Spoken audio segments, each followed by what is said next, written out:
Ladies and gentlemen, my name is Chris Pruitt. I am the president of the Premier Wrestling Alliance, and I would like to welcome you to another edition of Watch Along Wednesday, and I will be serving once again as your host. Nope. Ladies and gentlemen, I would like to welcome back the one and the only, the man who made Watch Along Wednesdays happen, the one, the only, Aaron Hurt. Aaron, come on in here.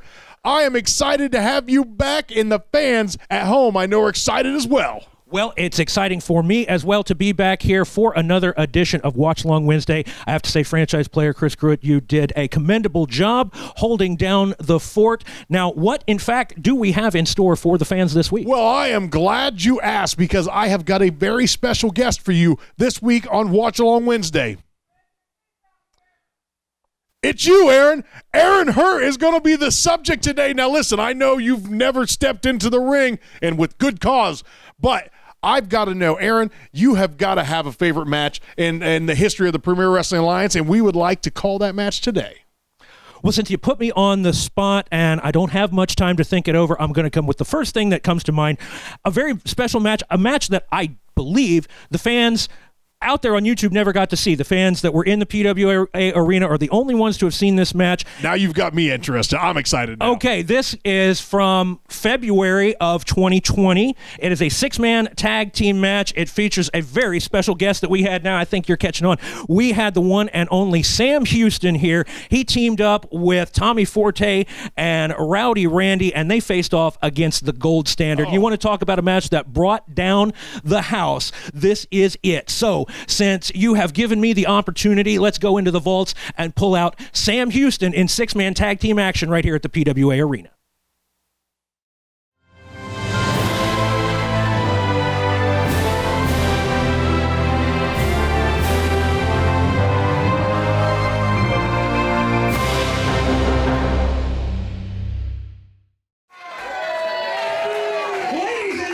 All right, fans, about ready to get started here with this big match. Of course, joined by the franchise player Chris Pruitt. Appreciate you affording me the opportunity to make this week's selection. I hope that the fans out there enjoy this match. Well, Aaron, it's about time we give you something around here. A man such as yourself, we've got to give you, Watch Along Wednesday with Aaron Hurt, with Aaron Hurt. Well, yeah, that is what it says on the marquee. But it was true with Aaron Hurt because it's with Aaron Hurt. But then today it's with Aaron Hurt. I see. Now, I hope everybody out there took notes. Here is Nick Stevens. He is ready to introduce one of the three-man teams in this match. Of course, he represents the Gold Standard. Now, these three men, I don't know if they really knew what they were walking into because they've got quite a lineup of opponents on the other side of them here, which we'll get to, of course. But well, I'd like to point out, spoiler alert, but it's a member. He's introducing the now defunct Gold Standard. Indeed. Yes, that's something we should point out. Jeffrey John and L.A. Cordova at the time holding those PWA Tag Team Championships. And the third member of the Triumvirate, Jimmy Fahrenheit. What the heck's a triumvirate? A trio, a group of three people. Why don't you just say these things, Aaron? Well, because I want all of the young fans out there to be ready for their ACT test. ACT kids, triumvirate. There's three of them. 4 if you count Nick Stevens, or 4.5. But that's a story for another time. But you see... You're a terrible person. I try to be. You see these men carrying the gold. You know, you can't take anything away from the Gold Standard as far as their in-ring ability. No, they were on quite the roll coming into this match, certainly full of confidence or godfidence, if you're asking Jeffrey John about that. I don't know. I tried to get something out of him. He was around recently. I don't know if he's going to be on the program. I believe we have him scheduled to appear sometime soon, so maybe I can get some answers from him then. But yes, that is still a mystery to me, and perhaps to himself. But that's and don't forget they've got their member in training there by their side, Jordan Carlisle, on the outside of the ring. Also, he was trying to align himself with these no good nicks. In a manner of speaking, but yes, and unfortunately, it seems, we don't want to overlook him in this match, but it does seem like he was a bit of an also-ran in this pack of wolves, or whatever you want to call them, guys that were simply out for themselves, clearly. Jordan Carlisle, though, I think has, at least in some regard, recognized the error of his ways. I don't know if he's truly turned the page on, his attitude, but he certainly realized he doesn't need the likes of these men to get to the top in the PWA. I agree with that. Jordan Carlisle is a fantastic talent. You've got three guys in the ring right there that are all, listen, I think we can agree that we don't, maybe like the way the ways of the world that they participate in. I'm stepping all over myself, but they are just some no good. Yeah, well, yes, they somewhat ethically compromised, shall we say? Ethically compromised. But that is not an accusation we could level at that man there, Tommy Forte, at least at this time, February of 2020. I believe this was leap year day, in fact, the 29th. It was. So once every 4 years, we get the chance to do that sort of thing, but we're bringing out the rest of their opponents. As we mentioned, Tommy will be joined by Rowdy Randy Forrest and the man of the hour, Sam Houston. Rowdy Randy Forrest, the first ever Triple Crown winner in the PWA. I did that also, but he did it first, nonetheless. Well, we won't hold that against him, but certainly Tommy Forte and Rowdy Randy aren't on as good of terms as of this moment as they were at this time. And that's probably good for some of the other men in the PWA, because those two aligned with each other. It was quite the formidable duo. Absolutely. They were unstoppable at points.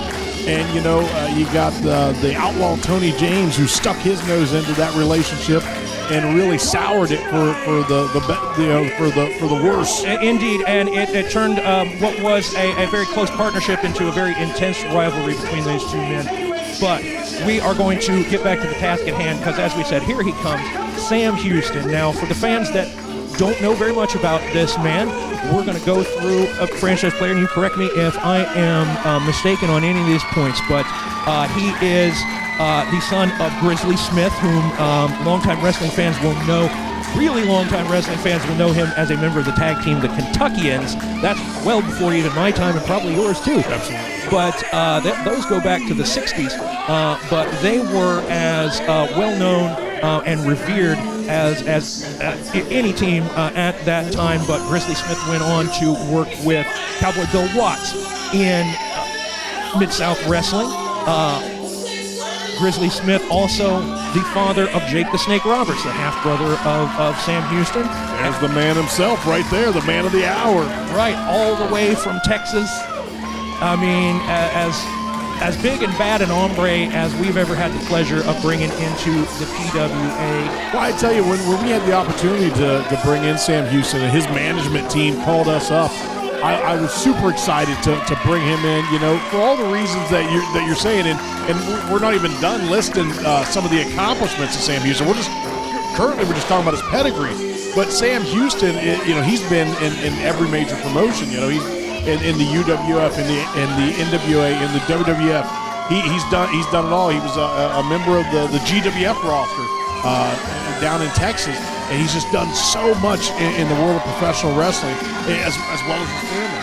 Indeed, and let's also point out to the fans that this was, in essence, a return match for Sam Houston. He hadn't been active in in-ring competition for quite some time, and as you said, his management reached out to us asking if we had an opportunity for him, and that was, I'm sure, quite flattering to realize that someone like that had taken notice of the PWA and wanted to be a part of it, and to see what shape the man was in, and to see the way he competed in this match. That's all you need to know about just what kind of an athlete he competitive. I was on the phone with his agent afterwards, and his agent was actually we live streamed the match for him so he could see it. He's in Pennsylvania, and he actually cried seeing at the reaction that Sam Houston got from the folks here at the PWA Arena, and how well he competed in the ring, because this was his first match back in quite some time, and we were super excited to give him that opportunity to get back into the ring. and he worked with some of our young guys earlier in the day, and just passing on some of that knowledge, and it was a great opportunity for the PWA and I think Sam Houston. Oh, absolutely. And whether or not the trio of the gold standard were part of that seminar, they're certainly going to learn a lesson or two by the time this match is over. That was a triumvirate group that should have been there. Yes, well,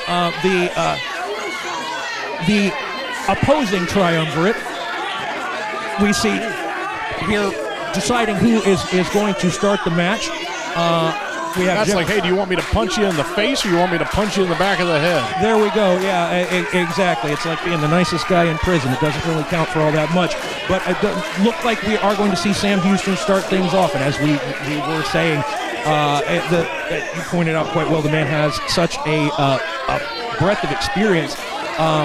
Being trained by the likes of Dusty Rhodes and broken into the business by Eddie Graham and training with the Briscoes. I mean, at such a young age, with your son Kevin, you know that he was afforded the unique opportunity to train with some absolute masters of the craft at a young age, and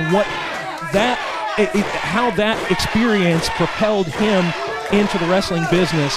And it definitely did the same with Sam Houston, because he was a student of some of the most capable, innovative, creative, successful promoters, bookers, men in charge of the wrestling business, and that cannot be overstated. They call it sitting under the learning tree, and Sam Houston, he has sat under many. I was going to say maybe the original learning tree, the one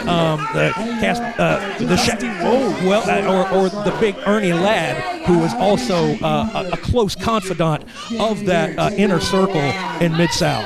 Dusty Rhodes, they asked him, well, I don't want to talk about this. Well, let's let the fans hear what he has to say. That's how high he can kick. He said he will kick some butt. Well, we can't repeat that because he said your ass is going to be on your shoulder, and this is a PG show. But, one time, Dusty Rhodes, he was sitting in a corner off to himself, and they said, Dream, what are you doing? He goes, be quiet, honey. I'm genius thing. I'm genius thing. We can let the fans decide which Dusty Rhodes impression is better or worse. Oh yeah, I think they'll like mine. We could go down a dark rabbit hole. I was going to say, let's just agree to back off. Right, let's not digress too far here. And Jeffrey John, the first, as you said, to approach the learning tree, if you will.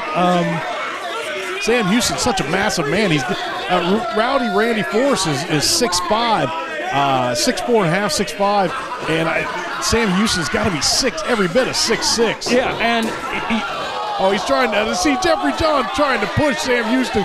You ain't pushing Sam Houston. Come on, Jeffrey. No, I think he's not a big enough dog yet to try to win that fight, but.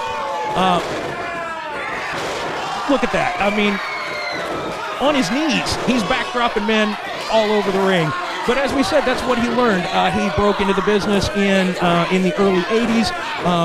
Through those connections with his family, actually started out in Florida. I found out a lot of this information by getting to talk to Sam for quite a while before the event, and was very grateful for that and learned quite a bit about the man. But you see, take down Jeffrey John quite easily with this side headlock here. And yeah, this is a wrestling lesson. I mean, for fans out there, for aspiring wrestlers, take note at the efficiency and the professionalism that you see from this man. Well, and the side headlock, it's one of the most underrated, in my opinion, one of the most underrated holds in professional wrestling. The modern day wrestler, they like to flip, flop, and fly. And listen, I think that has its place.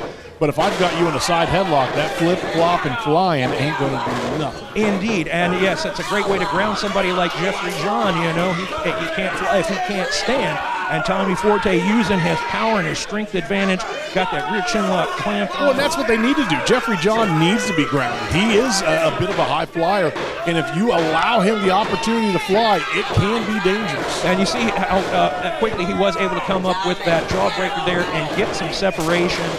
But, yeah, this is something that the members of the Gold Standard wanted to prove a point. They always have a huge chip on their shoulder, and they thought that this was the best opportunity that they could get. Elbow drop to the base of the skull. That is pain. No, L.A. Cordova wasn't subtle in the ring, especially at this point in time when, as we said, the Gold Standard were running roughshod over the PWA. But well, I mean, the tag team champions, heavyweight champion, you can't deny the short-term success they had. And you know, Jimmy Fahrenheit is still, oh my God, Jimmy Fahrenheit, once again, the current reigning heavyweight champion here in the PWA. You know, Jeffrey John trying to climb his way back up the ladder. You can't deny the in-ring success of these men. You certainly cannot. And I'll tell you what, when you get hit in the base of the skull, man, it'll knock you stupid. And for some of these guys, they might not have that far to go. But you see LA perhaps diverting his attention to the men on the outside of the ring as opposed to the one they had on the inside, which may be the reason he didn't get the 3 count there. Going back, you're talking about a basic maneuver like a side headlock. Perhaps that's something, if I may be allowed to say this, some modern commentators don't emphasize enough as how effective these basic wrestling holds can be. Right there, a simple atomic drop, something that's inverted atomic drop, indeed, and you know that puts that'll make your back crack and your liver quiver, as Dusty Rhodes may have said. But oh no, he's hooking him up. He's got that. Oh. Headbutts right to the sternum. You can see the pain all over the face of L.A. Cordova. Well, you mentioned something about L.A. just a little while ago, taunting the men on the outside of the ring. And I mean, you know, there's listen, I've been on both sides of this coin. There's a reason for that. It's not just because he's an egotistical, arrogant jerk. But it's also, you know, to try to get them off their game, to try to get them.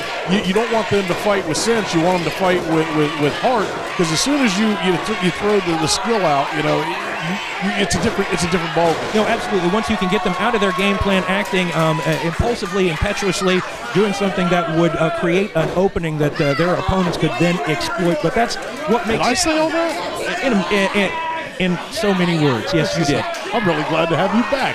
Well, Krypton last week was a little rough. I'm surprised. Yeah, we didn't need the second commentary track for the fans to follow along, but you did a commendable job, and that was a fantastic match. Big back elbow, spun into it, dropped him. Yeah, and Sam Houston definitely feeling it here, but this man, just to, as we said, get the fans up to speed. We probably wouldn't even have time throughout the 20-minute duration of this match to really go over it all. But he was the Central States champion in the Kansas City area once the Crockett Promotions took over Bob Geigel's Kansas City territory. He went there and he shot straight to the top of those rankings, being the Central States champion, defending it all over the NWA. He teamed with Nelson Royal. They had several regional championships throughout the Southeast as a tag team, and it's all breaking down. Nelson Royal, the fans at home will know him because he is the man who caused the introduction of the Big Gold Belt. Yes, indeed, and he was also a man who got in Dusty Rhodes' ear about something called the Bunkhouse Stampede. Go and look that one up, fans, if you want to see some really intense action. But this one is starting to break loose here, and we're seeing the level of competition really shine through in just how much these 6 men want to win this match. Well, you've got Jimmy Fahrenheit, the current champion there, and now once again the current champion. You've got Rowdy Randy Forrest, former heavyweight champion, former U.S. champion, former tag team champion. You've got the gold standard of L.A. Cordova and Jeffrey John, the current tag team champions. L.A. Cordova, multiple-time former tag team champion. You've got Tommy Forte, former heavyweight champion, former United States champion. These guys have done it all in the Premier Wrestling Alliance, and now you throw in Sam Houston to the mix, and let's not forget senior official Johnny Long. Good Lord, what else could you ask for? No, talk about a murderer's row. The two of us here giving the fans all of this information. Talk about a star-studded affair. But enough of me tooting my own horn. We're going to focus our attention here on Tommy Forte, who has been fighting from underneath here. He's been in the wrong corner. He definitely, now that he's back to his feet, is trying to get around to cut that ring off diagonally, as they are taught to do in tag team wrestling. And a six-man match just makes it it increases those combinations and the possibilities exponentially. Randy in here, full head of steam. Jeffrey John tried to cut him off in the past. Yeah, unsuccessful.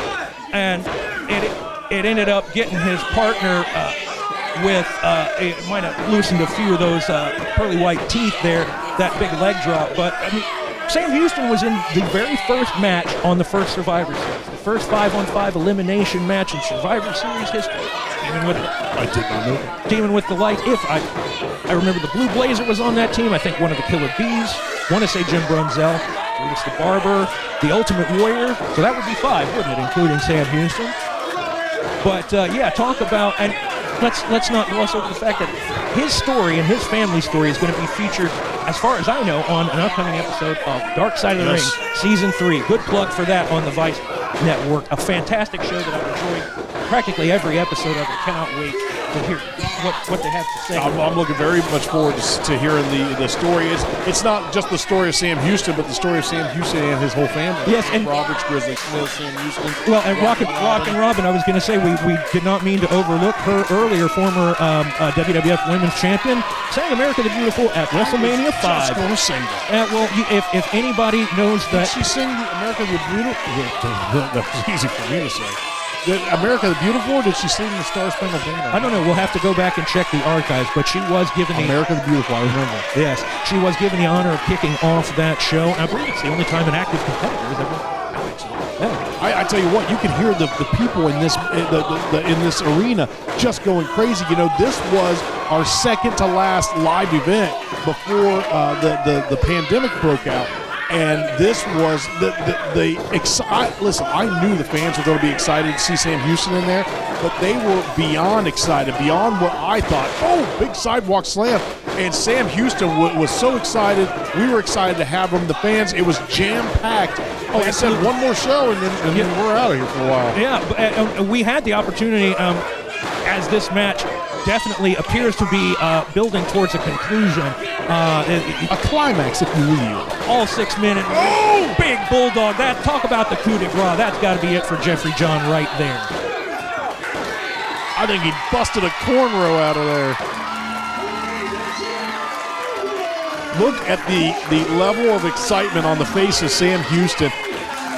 I tell you what, he was on cloud 9. We went out and had some pizza later on. You know, Sam Houston, we invited him out for a drink. He is a sober man, and we respect that. And no, we went out for sodas and pizza, and we had a grand old time. In fact, we got to hear a lot of great stories. You know, Aaron, I was wondering, you know, this was a fantastic match. This is a great match. I was wondering why you picked this match in particular. It's now starting to become clear. You got me. No, come on. What is your problem with Nick Stevens? He sent you a Christmas card. He always says nice things about you. Oh, they ripped out his beard. He sent me a Christmas card with a bill in it for his dry cleaning. Yeah, no, Nick Stevens, I mean, perhaps the less said, the better. I do want to try to maintain some level of professionalism. You know, we could perhaps have that conversation in private, but it does not it does not hurt my feelings at all to see Nick Stevens walking to the back in defeat, in shame, after trying to put one over on these 3 men here. And they were a triumvirate. All right, well, there we go. Some alliteration from the franchise player. I can read. But these 3 men, and I tell you what they read their opponents like a book, and they are now on top of the world. And listen, Aaron, I'm so excited to have you back. I'm excited listen, on behalf of the PWA, I want to apologize for what went down 2 weeks ago with Brian Blade. We've not made a statement on it, and we've not acted upon it, but it is it's in the works. I don't know who the man was with Brian Blade that attacked you. I am very confident that Brian Blade had something to do with it, and we're going to look into that further. Well, I am thrilled to hear that. I had very little doubt that the PWA Management Human Resources Department would take swift action in this matter, and honestly, I'm just glad that I wasn't hurt as badly as Josh Benson was. Now, he is definitely going to get his pound of flesh back for both him and me from Brian Blade, but that's perhaps a story for down the road. For right now, we are going to have to wrap things up. I almost wish that we had more time to talk about the match itself. We had so many things to talk about. There was so much going on, so much history in that match, so much history, with Sam Houston, and I'm just excited. Again, I'm just excited to have you back. Excited for you to be back in the. I mean, I don't know how many more interviews I could do with Krypton. Well, it does take a little bit of patience. Love perhaps. you, Krypton. Oh, no, it's just a challenge for our closed caption transcribers out there. But, no, a franchise player, that's a good reason for the fans to go back and watch this multiple times so they can catch all the great little nuances of this match. And it's something that, as we pointed out at the beginning, is unreleased as far as YouTube goes. So yep. I'm glad that we were able to bring this to the fans and let them experience it. Yes, Sam Houston was just as thrilled and excited as we were to bring this moment to our great fans, and he's welcome back anytime he would. Absolutely. And we want to welcome you fans back here to YouTube for more Watch Along Wednesday. For the franchise player, Chris Pruitt, my name is Aaron Hurt, saying thank you for joining us. That was a nice segue. For more wrestling excitement from PWA, subscribe to this channel or click on the links for more great action.